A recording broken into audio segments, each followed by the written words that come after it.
So we're going to try to model the behavior of a BLDC machine. So depending on which continent you are, you call it a BLDC machine or PMSM machine or an SCPM machine. I mean, it's always the same kind of stuff. It doesn't really matter. No matter what, you start from an AC power supply, you rectify it, and you put whatever you want behind. Same idea, and here we're going to look how to solve this with Portunus with analytical approach, so it's with equivalent circuit, with a magnetostatic table representation and a co-simulation. And I'm going to do this on two different machines. One is a surface permanent magnet, and the other one is, well, the Toyota Prius. So the idea is that again, when we do design, we need to actually, when we design a machine, a motor, we need to have an accurate distribution of the flux density. We need to look at the losses and everything. Once we go to the system, to design the whole system, well, we don't have the same need anymore. So we start looking at other solutions. So closed form solutions are fast. You just put them in, it's solved. I mean, there is no time to wait. Then, a little higher, there is the possibility to compute table of flux linkage. You remember we talked about flux linkage a little earlier. If I get the flux linkage from the flux linkage, I can compute the behavior of the machine. Or I can go for the whole nuclear option and go with co-simulation, including everything. So now I have eddy current, nonlinearity, time-dependent information, which I don't have in all the others. And we're going to see the choice depends on what you want and how much time you have. So that's okay, we don't care. But the important part is that in a PMSM machine, one of the decomposition you can find is the part decomposition. You try to actually find the direct and quadratic inductance of the machine, and out of there you can actually try to model your machine. Okay?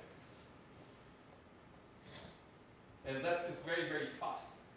But it doesn't contain nonlinearity because it's one inductor. So, okay, you can go a little further and do inductances that depend on the current and stuff like this, but it's still limited. On the other side completely of the spectrum, you have the finite element, which take a long time. So what we want to find, do we have a way to find something somewhere in between? So again here, what we do here, the park models, I'm just, if you read any papers on modeling of permanent magnet machine, you probably saw all of those things actually. Yeah? So the real important part is we need to find LD, LQ, and then the flux linkage to the permanent magnet. We talked about this also before. The permanent magnet brings the flux linkage. I need to take it because I need to, you can see, I need to actually enter it in the equations. So I can do this inside flux, using flux. And to do this, what I can do is I can do two tests. An open circuit and a short circuit. If I do the open circuit, open circuit means I have no current going through. So the only flux that I can measure is the flux due to the magnet. Okay? So if I actually do the open circuit, I'm going to spin my machine at a certain speed. Okay? This is 60 Hertz per pole, so depending on how many poles you have, whatever.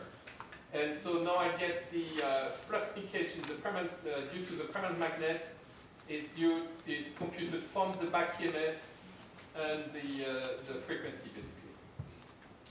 Okay?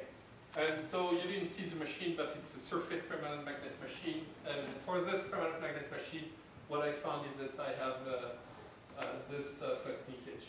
Now I do a short circuit. And now from the short circuit, I have a lot of current, okay? I know the resistance of, these are resistance of the load. This is 0.001, it's to make a short circuit, but you put a little something on it. We have stator resistance also, and now we do the same with the same speed. And in this case, so if we have a smooth air gap, we can say that LD and LQ are the same. Only if it's smooth. If you have a silent machine, it's not true anymore, and then you need to do two different of computation. And what we can say is that in this case, the inductance is actually defined from the back EMF and the current that run at the same time, minus the statoric resistance. Okay? And now we get those values. And once we have those values, we can bring them inside Portunus, and now we have a park model, and we can solve the whole thing. Now there is the second level. The second level is to say, okay, well, we have all of those things, but you know what? Let's try to make it a little more complex. And instead of doing just LDLQ, let's compute the flux density and the torque. Not the flux density, the flux linkage. So what I'm going to compute here, table of flux in the D and the Q axis for different value of the current and different value of the position of the rotor. And once I have those tables, I'm going to feed them back, and through those different block diagrams, I'm going to build back the EMF that goes back to the system that will model the behavior of my machine. Okay? So the torque is actually directly computed here, right there. It's not computed through the circuit. What we get through the circuit is actually all of the electrical characteristics. Okay? That's the other idea. And of course we have the third one. Well, actually, let's look at those tables. So those tables will be computed from multi-static computation inside Flux 2D or Flux 3D, depending on what you have. And so you can see you have the torque here. So rotor position, and this is the Q current. That's where you get the torque.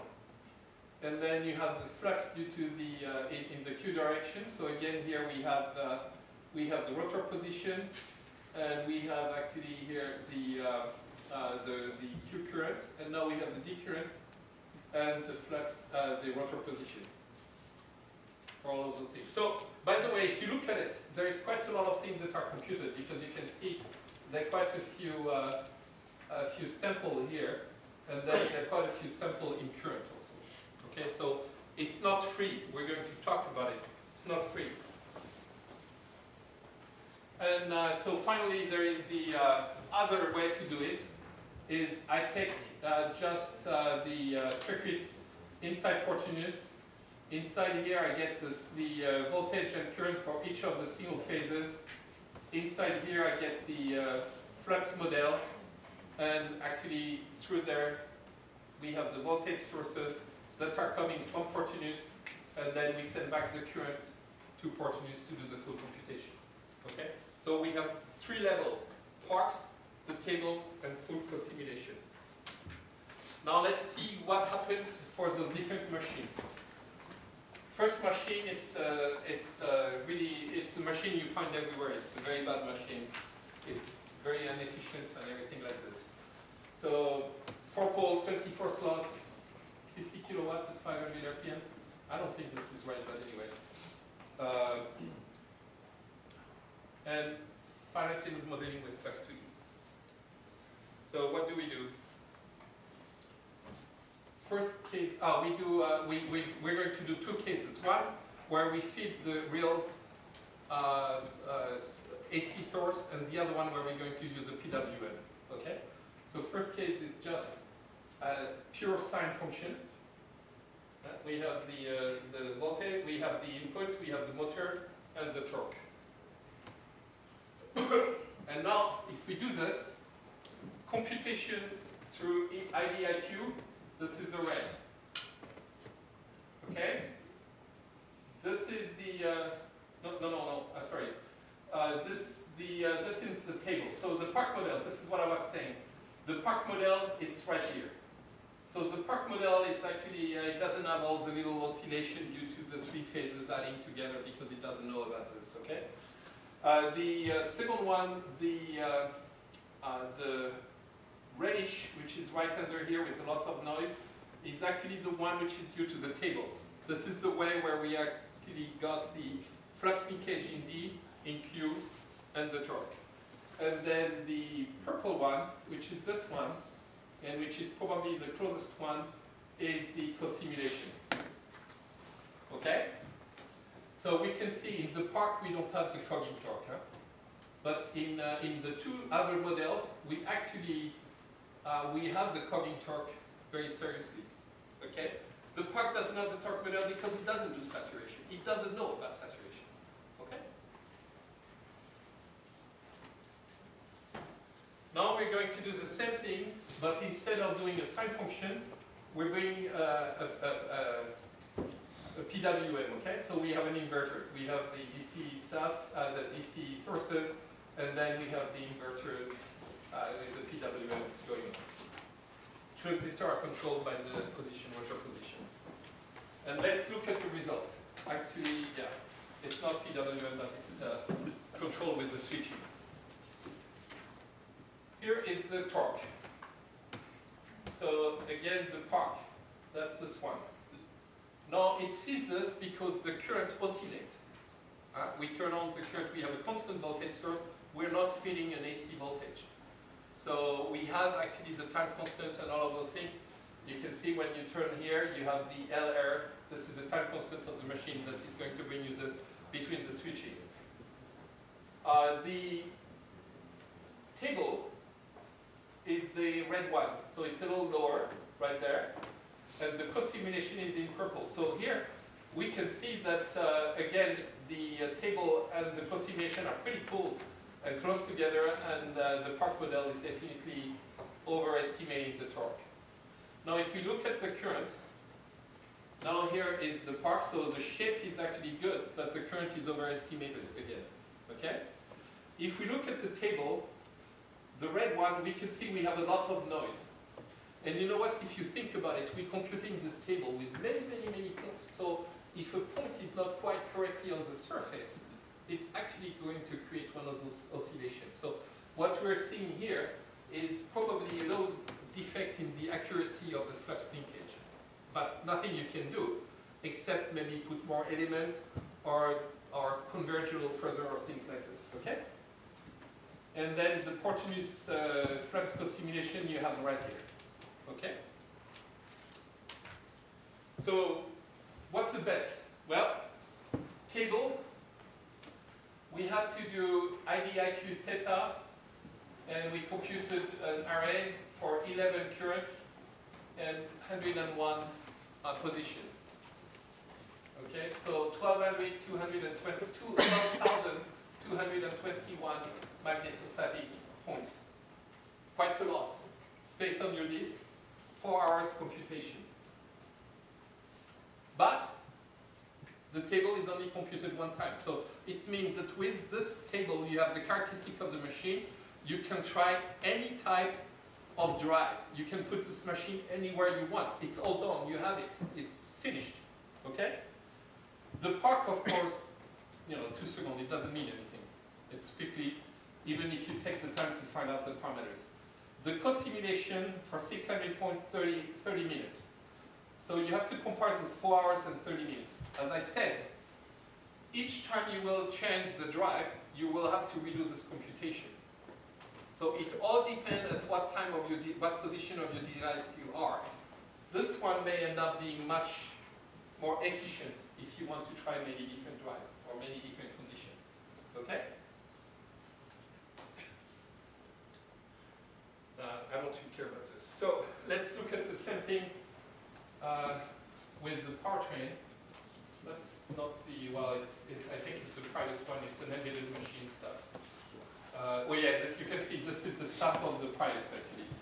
You have all the control, you have the 2 machines and all of the things. So there it is. We've seen it, we know about it. So again, we have the 3 different modules. We have the park, we have the tables, and we have the full co-simulation. Same idea, okay? Nothing different compared to before. So now we're going to control its speed. So the red is the targeted speed. You can see it, it goes here, and then it comes here. So we have again the 3 things. We have the park model in blue, And the park model actually follows the speed quite nicely, okay? Gets right on it.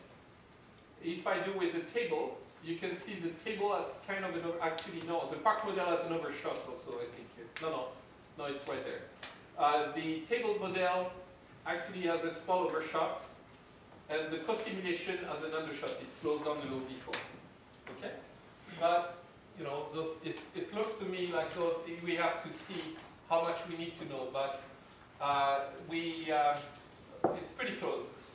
A little comment here is that if you do the co-simulation is 1 time step behind. Because you need to do a first solution before it can actually send the information and bring back the torque. So we have a delay of 1 time step. This is true no matter what. So we have to think about it and maybe change the time step right at the beginning.